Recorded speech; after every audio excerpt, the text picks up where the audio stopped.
Alright all, and welcome back to a new video and the preview for day 2 of the Leopardstown Christmas Festival, alongside looking at some of the outside cards at both Limerick and Wetherby for a few selections. Just home from day 1, and it was an interesting day, that's for sure. Plenty of interesting races, plenty of interesting horses on show, especially up in Leopardstown. Lucky enough obviously to be a member up there that I'm still allowed go at this moment in time, touch wood.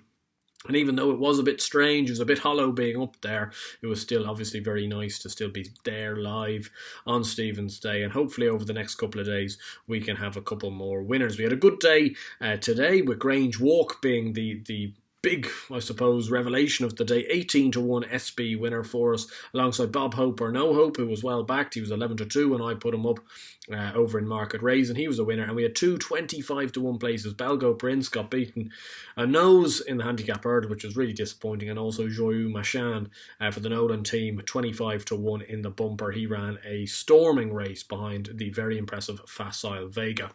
I'll be doing plenty of reviews of the Christmas action at the end of the week, so therefore it's all about banging in to the racing and moving on to Leopardstown tomorrow. And that's where we start with the 12.05, the 3-year-old maiden hurdle. Looks a tricky race on paper, not one to have that much of a play in, but I'm going to back Dr. Brown Bear in this, and I see Bet365 have opened up at 16-1, which is a very appetising each-way bet for me, for Brendan Duke and Ben Kennedy.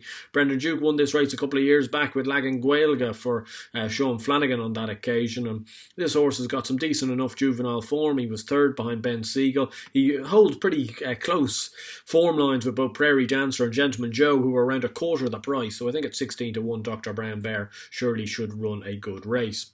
The 12.35 race, the 2-mile 1 Beginner's Chase, and obviously Houghton Calor is a pretty warm order in this, odds on for the Mullins team, and it seems remiss to be taking on Mullins horses at this stage, but I'm going to do so, and I'm going to do so with the Thedevilscoachman, a horse that plenty of you guys will know I like an awful lot. I thought it was a really good chase debut, and third behind Fernie Hollow and Course Sublime, with that form being well advertised today.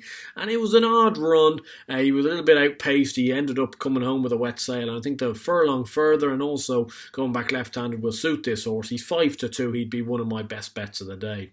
The 110 is the open 2-mile chase. Chacun Pour Soi 1-2 in this race. I think he'll win, but it's a no-bet race, especially after what he did in the Tingle Creek last time out. You'd have to go and see it, but it doesn't look a very good race, and you'd be disappointed if he couldn't get the job done. The 145, on the other hand, is a really good race, despite only having the 6 runners, and I'm going to back 2 in this, which I know some people will turn their noses up at, but I do like 2. And one of them being the favourite Largy debut at 2-1, because I think he's the main danger to my selection, and even though he's a much shorter price, I think he's almost my saver of the race. I think, obviously, looking at that Kilcrut form, it looks good. He had a big reputation going into that race, and fingers crossed he can run well. Rachel Blackmore's back over, riding for Henry de Bromhead. But the big one is 3 Stripe Life at 11-2, and it's going to be an each-way price, just because it's over that 5-1 mark, which is usually where I'm judging it off. I know it's probably not a great each-way bet at 11-2, but at the same stage, he brings a lot to the table here. He won his maiden hurdle in impressive fashion. The rain that's fallen and the sulphur ground will really suit this horse, I believe. Davy Russell takes the ride, and I think hopefully 3 Stripe Life will run a big race at 11-2. The 220 is the handicap hurdle. I've got 2 in this race again, both at each way prices, but right at the relatively near the top of the betting. One being Get My Drift, who won on this card for me last year, won on the Stephen's Day card for me last year in a maiden hurdle. He's a good horse. He's 11-2. Again, as I said, with 3 Stripe Life, it's not one of the great each-way prices, but it's an each-way price nonetheless, and especially when you're getting 5-6 places with the majority of bookies, I think Get My Drift's a fair price. He looks well handicapped. He'll improve plenty for that first run last time out, and I think he should go quite close. The other one in this is last year's second Sea Ducor, who's 8-1, and I think that's a very, very fair price. He bumped into Master McShee, who we saw today winning a Grade 1 down in Limerick, just going to show that Master McShee was obviously a blot in this race last year. Sea Ducor ran a very creditable race for Arthur Moore and done a miler on that occasion. Ricky Doyle takes the ride tomorrow, and I think Sea Ducor could well run a very good race despite having to go fresh. He usually does go very well fresh. The 255 is the Paddy Power Chase. Again, 2 in there for you, and again 2 not unfound in the market, and the horse I put up anti-post for which bookie was Alfa Mix for this race. I think he's got a great chance. He's still 15-2 best price with 6 places available, which I think is a cracking each way bet. I think he's been laid out for this race. His run behind Fully Charged last time out was a very creditable run, and I think he could well be in with a very big shout in this with Mark Walsh up.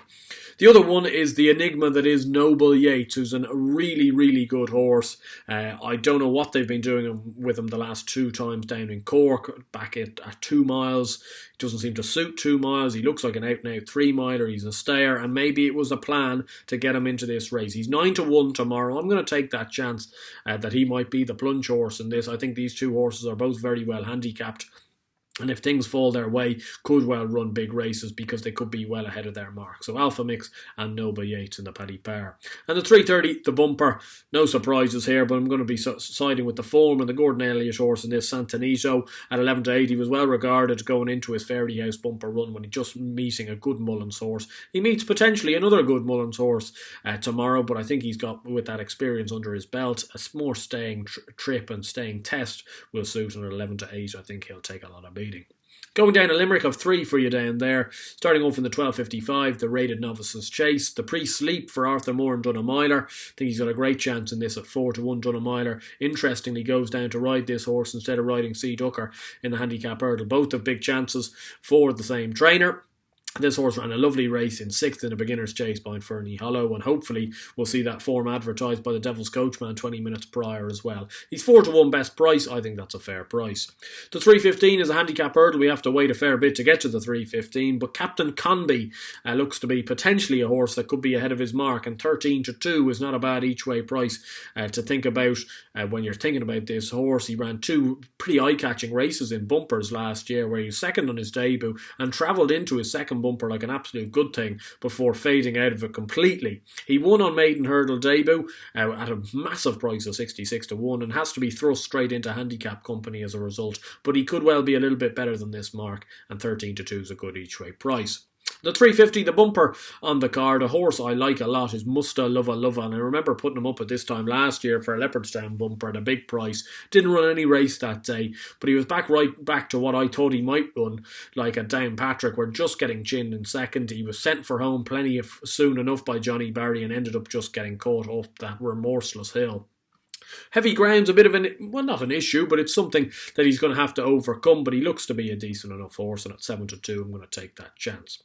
Moving over to Weatherby, just the one for you in the 1 o'clock, the Novices Handicap Chase. A horse that was on my horse list to follow, a horse I like a lot, Pay the Piper. Anne Hamilton, Brian Hughes, top weight I know, but he's been in sparkling form this year and he could well take another small field race in his wake here. 15-8 best price. I think that's not a bad way to finish off our selection video. So as you can see, plenty of different prices in there. Not maybe quite as many massive prices as we saw yesterday, but hopefully a couple of winners in there. And having had such a good day today, we're well ahead of the game. We just need to try and keep that up for the next 3 days. So hopefully you did enjoy this video. If you did, please do give it a like, subscribe to the channel down below, and of course let me know your selections for tomorrow's racing. And of course until tomorrow evening, where we'll be covering day 3, I hope you stay safe, stay lucky, and hopefully land a few bets in the interim. I'll see you guys then. Cheers.